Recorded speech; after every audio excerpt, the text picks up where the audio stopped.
Bueno, de alguna manera lo he pensado, es un pequeño homenaje a dos grandes autores que reflexionaron mucho y profundamente sobre la relación entre la economía y sociedad.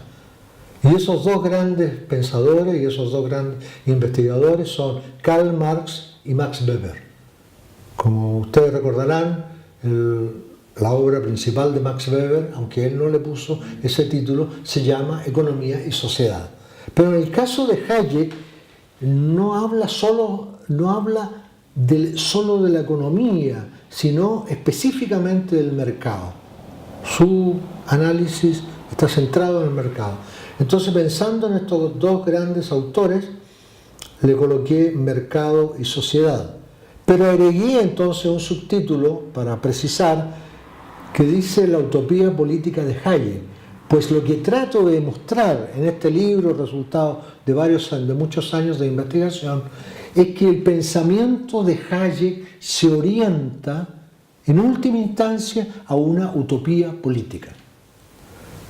¿Verdad? Ahora, uno trata de que el título sintetice, por una parte, el contenido de la obra, pero también de que sea atractivo, en principio, para los lectores.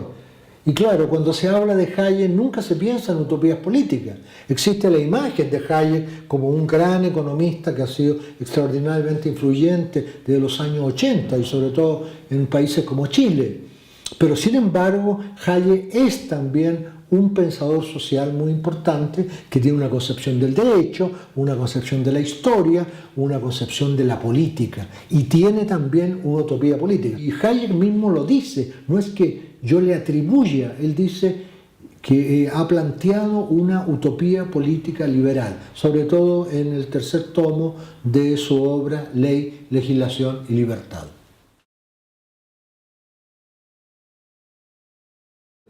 Sí, efectivamente, me pareció necesario señalar en el prólogo, al inicio de esta obra, que hay una suerte de paradoja, yo no diría contradicción, pero sí una paradoja. ¿Por qué razón? Porque sostengo que este pensamiento se difundió, el de Hayek, Friedman y de los demás autores neoliberales, en una época en que en cierto sentido ya estaba sobrepasado por el proceso histórico. ¿Y por qué me atrevo a decir esto? Inspirándome en Kuhn, el gran historiador de la ciencia. Porque había un cambio económico que Hayek y Friedman consideraron, el cambio de la globalización. Ellos han tenido una enorme influencia justamente en el periodo de la globalización desde los 80 acá, pero sin embargo ellos desarrollaron sus teorías antes de la globalización, de manera que siempre están pensando en términos de estados nacionales, que tienen sistemas relativamente independientes. Ahora, la globalización implica, desde el punto de vista económico e incluso político, condiciones no consideradas por estos autores. O sea, es la paradoja que han influido tanto sobre la globalización, pero ellos mismos no pensaron en la globalización. No hay una teoría de la globalización de Hayek y de Friedman, el primer aspecto. El segundo aspecto es que hay un gran descubrimiento que no está considerado por estos autores y que hace que este tipo de pensamiento esté ya de alguna manera desfasado. Y ese gran descubrimiento se produjo en la década de los 70, que es el descubrimiento de los límites del desarrollo. ¿Qué significa esto? Significa que no puede haber un crecimiento económico ilimitado en el tiempo. ¿Por qué? Porque los recursos terrestres son limitados. En cambio, estas concepciones suponen un crecimiento económico ilimitado. En ese sentido, están pensados antes y sin considerar los límites del crecimiento. Y diría más, no solamente está el problema de la cantidad de los recursos, sino que el tipo de economía que existe actualmente produce formas de desequilibrio y de contaminación ambiental que hace entonces que sea un tipo de estilo de desarrollo muy cuestionado y cuestionable, ¿no es cierto? El tercer elemento es que hay grandes problemas de la sociedad contemporánea que quedan fuera de estos análisis. ¿Y cuál es uno de los más grandes? Lo que se puede llamar la cronificación de la pobreza. Puesto que a ellos les interesaba el problema de las desigualdades económicas, pero nunca estudiaron la pobreza.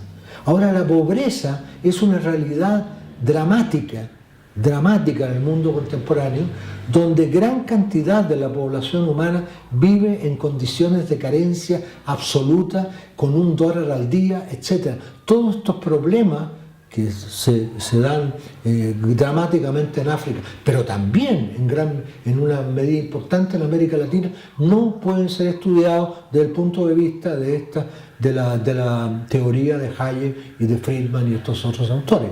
En ese sentido es también una teoría del hombre, la sociedad, que no logra comprender no solo el fenómeno de la pobreza, sino también el fenómeno del desequilibrio ambiental. No tiene concepto para poder entonces entender el enorme problema que significa hoy día el desequilibrio ambiental. Hay otro elemento de gran importancia y la siguiente. Cuando estas teorías empezaron a difundirse, no pudimos prever, nadie podía prever efectos negativos que tendría su aplicación en la sociedad. La primera entonces consecuencia que tiene costos sociales y humanos enormes es el problema del aumento de la desigualdad.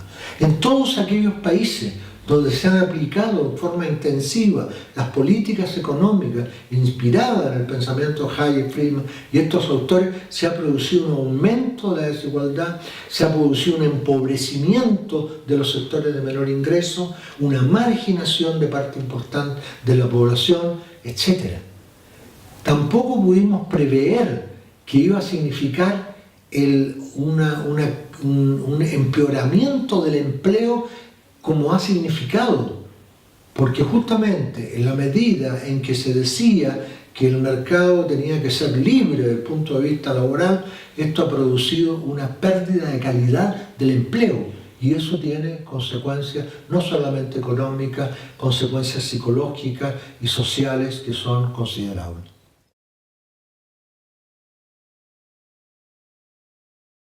Cuando se piensa en Hayek, uno piensa en sus teorías económicas, en sus teorías sociales, incluso sus concepciones del derecho, pero no piensa en su concepción del hombre. Y no porque Hayek no le diera gran importancia a su concepción del hombre, sino que como tiene tanto importancia social, tanta influencia su concepción de la sociedad, de la economía, del derecho, de la política, ha pasado totalmente a segundo plano.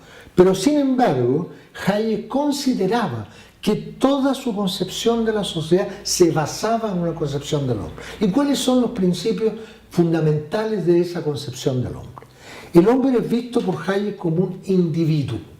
Esto significa entonces como un ser aislado que nada debe a los demás. Esa es la idea básica de individuo en Hayek.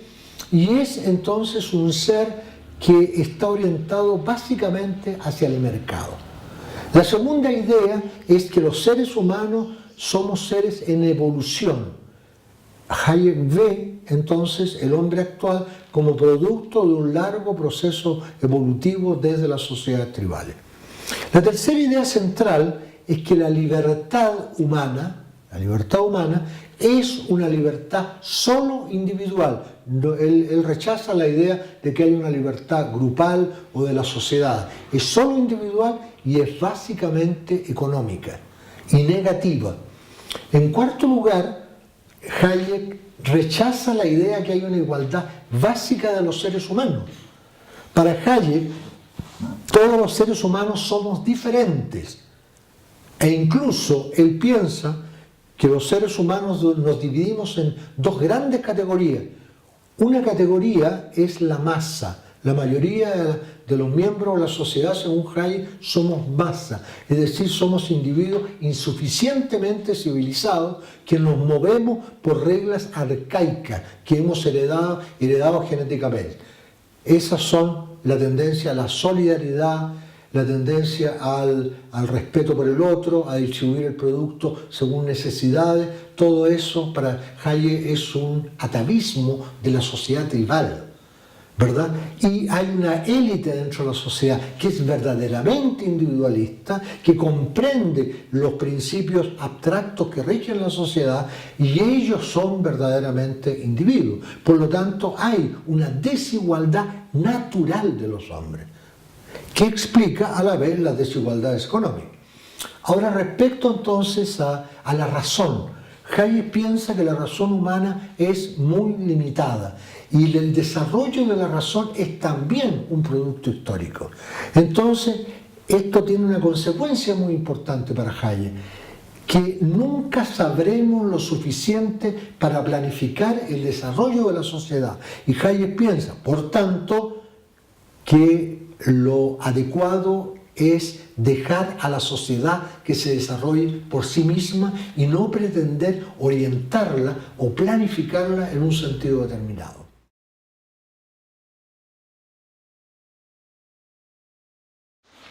Bien, Hayek desarrolla una amplia concepción sobre la sociedad, que abarca el concepto mismo de sociedad, su concepción de la historia, su concepción del derecho, del mercado, de la política y la democracia como aspectos centrales. Ahora bien, me voy a referir brevemente a la concepción de la historia, del derecho, y me voy a centrar en la concepción del mercado. Hayek tiene una postura, una teoría evolucionista de la sociedad. Es decir, la sociedad actual es producto de un desarrollo evolutivo desde la sociedad tribal, pero un producto que significa progreso. La sociedad actual es una sociedad superior a las sociedades anteriores, pues en ella hay un mayor desarrollo de las relaciones mercantiles, que sería el elemento central del progreso de la sociedad a través de la historia. En segundo lugar, Hayek tiene una concepción del derecho, y esta concepción del derecho significa un ideal, el ideal del Estado de Derecho, en el cual todos deben subordinarse a la ley, a una ley universal. Pero además, esta concepción del derecho de Hayek se inspira en las tradiciones jurídicas, y él sostiene que el derecho debe expresar, o debe basarse, el derecho de Estado debe basarse en esas tradiciones jurídicas. Ahora, dentro de esas tradiciones jurídicas, él está pensando básicamente en el derecho liberal del siglo XIX. El derecho actual le parece un derecho distorsionado.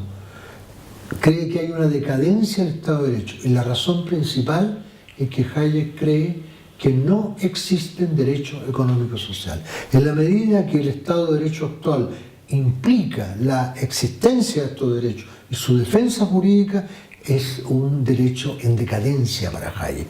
Y hay que volver al antiguo derecho liberal, a las tradiciones del derecho liberal, y excluir definitivamente toda la legislación de Estado de Derecho. Y Hayek es tan radical que piensa que el solo hecho de existir no significa ningún derecho. Y por lo tanto, quienes no tienen el dinero para comprar sus alimentos no merecen vivir. La concepción del mercado de Hayek es el centro de su teoría. El mercado para Hayek es como un organismo, dice él, un organismo que posee un sistema de autorregulación, así como posee el cuerpo de los seres vivos. Y por lo tanto, tiende a regularse, tiende a convertirse en un sistema armónico, en sí mismo tiene esa tendencia. Asimismo, aunque Hayek dice que no se ha probado dicha tendencia al equilibrio. Asimismo, el mercado posee características que son propias de Dios, ¿verdad?, en la tradición cristiana, aunque no tiene, por supuesto, el grado absoluto que las tiene en Dios.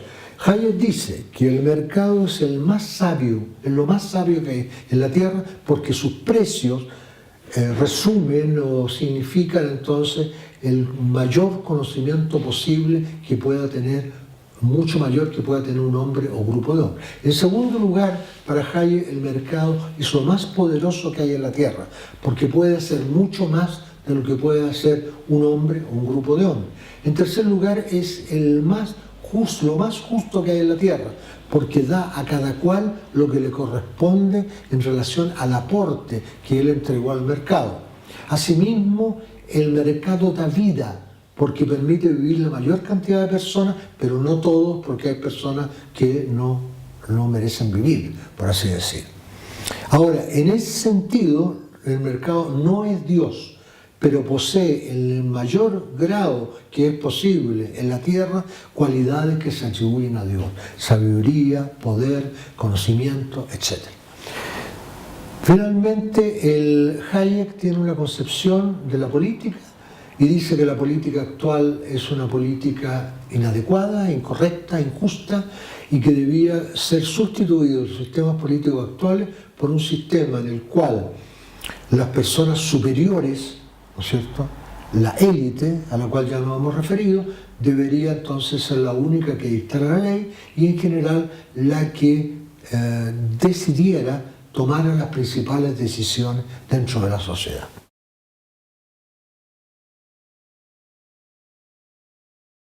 Desde su origen, la teoría de Hayek desde los años 30 fue objeto de mucha crítica, porque Hayek es a la vez un pensador social muy polémico.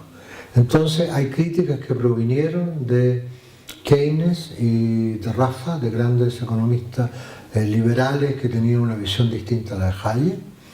Luego hubo críticas muy importantes a su concepción del mercado, a su concepción entonces del equilibrio económico, y posteriormente una cantidad importante de críticas a los distintos aspectos de su concepción de la sociedad, etc. En el libro yo recojo una parte importante de esas críticas a partir de 3 preguntas centrales, o 4 preguntas centrales. La primera es: ¿qué tipo de sistema de enunciado es la teoría de Hayek? La teoría de Hayek está compuesta por un conjunto de enunciados y muestro allí que no corresponde a lo que llamamos enunciado científico, de acuerdo a la teoría de la ciencia contemporánea, ni tampoco corresponde a enunciado filosófico en sentido estricto. Eso es lo que llamo un sistema cerrado de enunciado, un sistema que excluye toda posibilidad de crítica o cuestionamiento. En segundo lugar, me hago la pregunta: ¿qué tipo de concepción de la sociedad es la de Hayek? Y me parece que todos los análisis indican que es una concepción llamada economicista, es decir, una concepción que privilegia el aspecto económico, cualquiera sea el aspecto de sociedad. Como decía anteriormente, el mercado está considerado el centro de la vida social y es también la perspectiva de lo cual se comprende al hombre y se comprende los distintos fenómenos sociales. En ese sentido es un economicismo. Y la tercera pregunta tiene que ver con la filosofía política. ¿Qué tipo de filosofía política es la de Hayek? Y la respuesta es una utopía, pero es una utopía política muy especial. Es la utopía política del gobierno de la minoría, del gobierno de la minoría sabia, ¿verdad? No sabia en el sentido de Platón, de filósofo, sino que una minoría sabia porque comprende las leyes abstractas que rigen la vida social. Ahora, esa utopía, la de Hayek, es una utopía de subordinación de la mayoría de la población a este gobierno de esta minoría superior. Se trata de una concepción de la sociedad en la cual hay seres superiores y esos seres superiores son los que deben hacer las leyes y deben tomar las decisiones principales de la sociedad.